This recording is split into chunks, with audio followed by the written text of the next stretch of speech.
મિત્રો, મારું નામ છે ડૉક્ટર ચિરાગ જોશી. હું સિનિયર કન્સલ્ટન્ટ ફિઝિશિયન છું અને 26 વર્ષથી ઇન્ટરનલ મેડિસિનની OPD, indoor emergency health checkup જેવી સેવાઓ આપી રહ્યો છું. આપણે હમણાં જ જોયું કે હીટ સ્ટ્રોક દ્વારા વ્યક્તિને થતી તકલીફો અને એનું પ્રિવેન્શન કેવી રીતે કરી શકીએ. હવે આપણે બીજી કન્ડિશન સમજીએ, જે છે સ્કિન કન્ડિશન. જ્યારે ઉનાળાની કન્ડિશન આવે છે ત્યારે ચામડીમાં ભેજનું પ્રમાણ અને ટેમ્પરેચરનું પ્રમાણ ચેન્જ થવાને કારણે એને ડ્રાયનેસને કારણે ઘણા પ્રકારના રોગ થઈ શકે. આમાંના પહેલા રોગનું નામ છે સ્કિન હીટ રેશ. જ્યારે કોઈક વ્યક્તિ ડાયરેક્ટ સનલાઇટના સંપર્કમાં આવે છે ત્યારે ટેમ્પરેચરને કારણે સ્કિન ઉપર અલગ અલગ પ્રકારના રેશ થઈ શકે છે. બીજું કે એમાં સન એલર્જી થવાની પણ શક્યતા હોય છે કે તડકાને કારણે, ફોટોસેન્સિટિવિટીને કારણે આપણી સ્કિન ઉપર અલગ અલગ પ્રકારના ચકામા કે ડાઘા થવાની શક્યતા રહે છે. ચામડીમાં પાણીનું પ્રમાણ ઘટવાને કારણે અને ડ્રાયનેસ થવાને કારણે અલગ અલગ પ્રકારના ફંગલ ઇન્ફેક્શન પણ ટીનિયા જેને કહેવામાં આવે છે તે થવાની શક્યતા ઉનાળામાં વધે છે.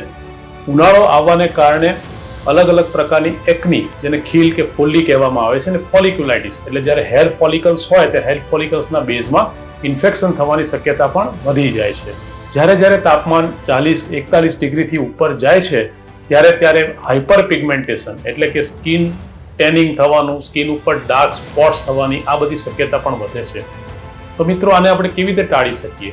તો ડાયરેક્ટ સનલાઇટના એક્સપોઝરને શક્ય તેટલું ટાળવાનો પ્રયત્ન કરો.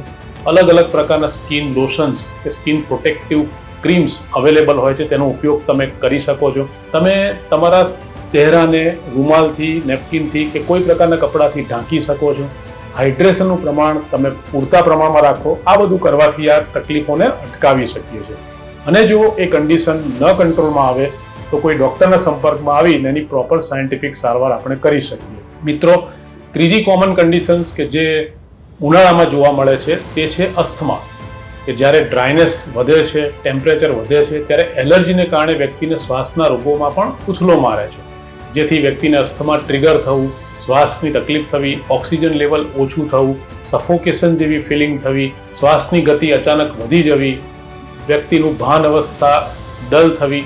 તો આવી કન્ડિશનમાં આપણે તાત્કાલિક ડૉક્ટરનો સંપર્ક કરી યોગ્ય પ્રકારના નેબ્યુલાઇઝર, યોગ્ય પ્રકારના ઇન્હેલર્સ અને દવાઓથી એને તરત કાબૂમાં કરી શકીએ છીએ.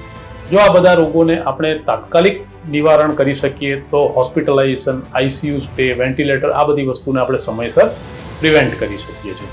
તો મિત્રો, આ હતું અસ્થમા રિલેટેડ ઉનાળાનો રોગ.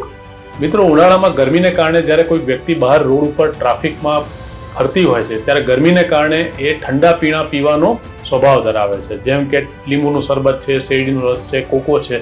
તો આ બધી વસ્તુ જો ક્લીન ન હોય, એનું હાઇજેનિક ગુણવત્તા જો જળવાયેલી ન હોય તો ઉનાળામાં આ પીણાઓને કારણે ડાયરિયા, વોમિટિંગ થઈ જવું, ફૂડ પોઈઝનિંગ થવું, હેપેટાઇટિસ નામનો કમળાનો રોગ થવો, ટાઇફોઇડ થવું, આનું પ્રમાણ પણ ઉનાળામાં વધતું જોવા મળે છે. તો મિત્રો, જ્યારે પણ તમે બહાર કોઈ પણ પ્રવાહીનો ઇન્ટેક લો છો ત્યારે તેની ગુણવત્તા, તેનું હાઇજીન એનું તમે ખાસ ધ્યાન રાખો. એ વસ્તુ પેકેજ હોય, એ વસ્તુ પર ક્વોલિટી મેન્ટેન કરેલી હોય તો એવા પીણા લેવામાં કોઈ વાંધો નથી, પણ એ સિવાયની વસ્તુઓ પીવાનું બને ત્યાં સુધી ટાળવું જોઈએ. અને જો કોઈ વ્યક્તિને ડાયરિયા, વોમિટિંગ કે એ પ્રકારની તકલીફ થાય છે તો મેડિકલ સુપરવિઝનમાં જઈ યોગ્ય હાઇડ્રેશન, યોગ્ય એન્ટીબાયોટિકને સારવારથી આને તાત્કાલિક ધોરણે કંટ્રોલમાં લાવી શકાય.